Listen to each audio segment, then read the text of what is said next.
Sintayong membeberkan timnas Indonesia sedang menerapkan latihan khusus. Langkah itu sebagai persiapan guna mempersiapkan diri melawan tim-tim tangguh kelas dunia dan Asia, seperti melawan Jepang, Irak, dan Vietnam di Piala Asia 2024. Saat ini timnas Indonesia sedang melakukan pemusatan latihan di Antalya, Turki. Skuad utama timnas Indonesia akan berada di Turki sampai tanggal 6 Januari tahun 2024.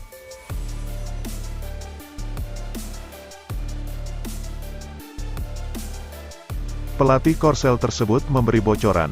Ada 3 poin penting yang digenggamnya, terkait strategi permainan tim berkelas. Pertama, mengantisipasi serangan lawan, dengan permainan alur bola pendek, dari kaki ke kaki atau tiki-taka. Sejauh ini, permainan bola-bola pendeklah yang terbukti paling efektif. Permainan ini tidak mudah diterapkan. Semua pemain harus bergerak secara bersamaan untuk mencari ruang. Setiap pemain memiliki tugasnya masing-masing. Dengan menerapkan permainan tiki-taka, mendominasi permainan tentu memiliki peluang kemenangan lebih besar, daripada menerapkan umpan panjang terus-menerus. Selain karena mudah dibaca lawan, permainan itu juga sudah kadaluarsa, dan kita selalu gagal dengan pola itu, seperti pertandingan yang sudah berlalu. Sintayong menerapkan menu latihan dengan skema permainan di ruang kecil yang sempit. Ini untuk melatih naluri mereka, respon permainan yang harus cepat, dan melatih agresivitas pemain saat melakukan tekanan atau saat sedang ditekan lawan. Pemain harus bisa secepat mungkin merespon permainan di ruang sempit.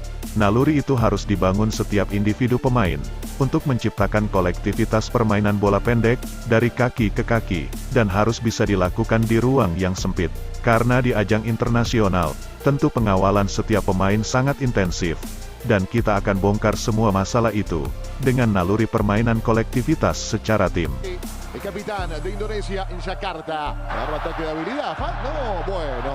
Tiro libre para Indonesia entonces. Ya se pone de pie Marcelino. Allí está el siguiente. Hay tiro libre para los locales. Bueno, no tiene nada de brasileño, más que el nombre Marcelino, pero también la gambeta. Intenta enganchar.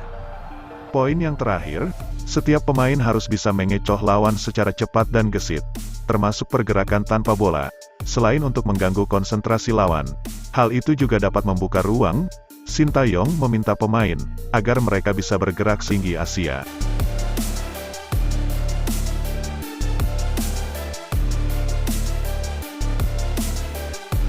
Menu latihan saat ini, kita fokus bagaimana kita meruntuhkan pertahanan lawan dari lini per lini. Kita mengantisipasi kemungkinan yang paling sulit sekalipun. Dengan latihan itu, diharap dalam situasi apapun para pemain sudah siap. Jika permainan itu semua berhasil kita lakukan dengan baik secara terkoordinasi dengan naluri yang juga baik, saya yakin, kita tidak hanya akan tembus ke 16 besar, bahkan bukan tidak mungkin kita melangkah lebih jauh. Sebetulnya pemain kita memiliki skill dan permainan yang baik, hanya saja koordinasi permainan kerap tidak berjalan baik.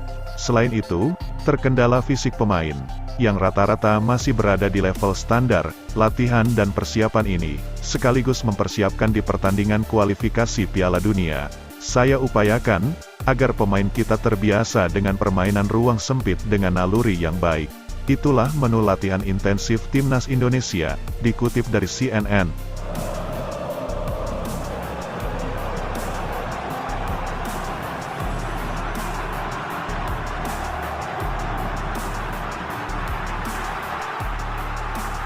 Menelusuri hasil riset dari kekuatan lawan timnas Indonesia di ajang terbesar Asia saat ini, lawan pertama yang akan kita hadapi adalah Irak, di mana banyak pemain Irak yang memiliki pengalaman baik di Liga Utama Eropa.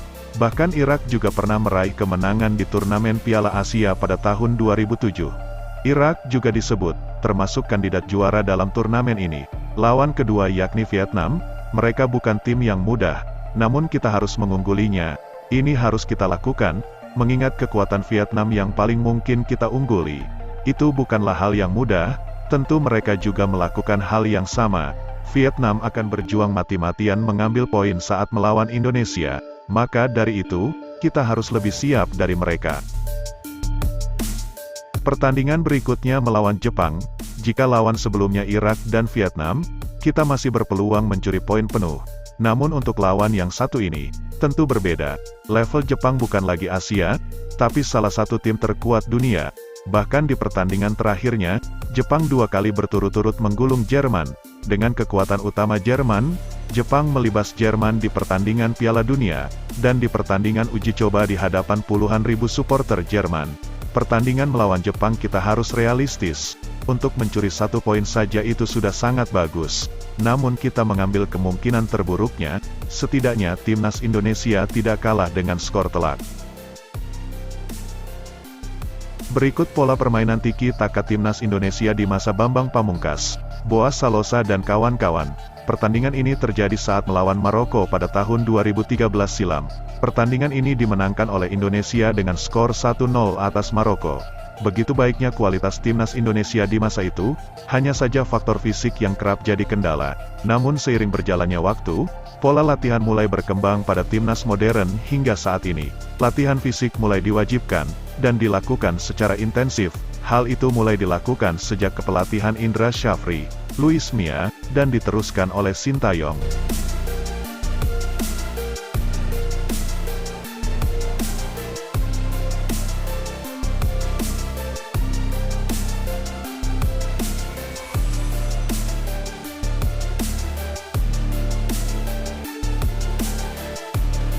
Berikut line up, formasi utama skuad timnas Indonesia senior, skema formasi 4-2-3-1. Sejauh ini yang paling ideal dengan karakter para pemain Indonesia, antara lini pertahanan, lapangan tengah, serta serangan berjalan lebih stabil dan berimbang.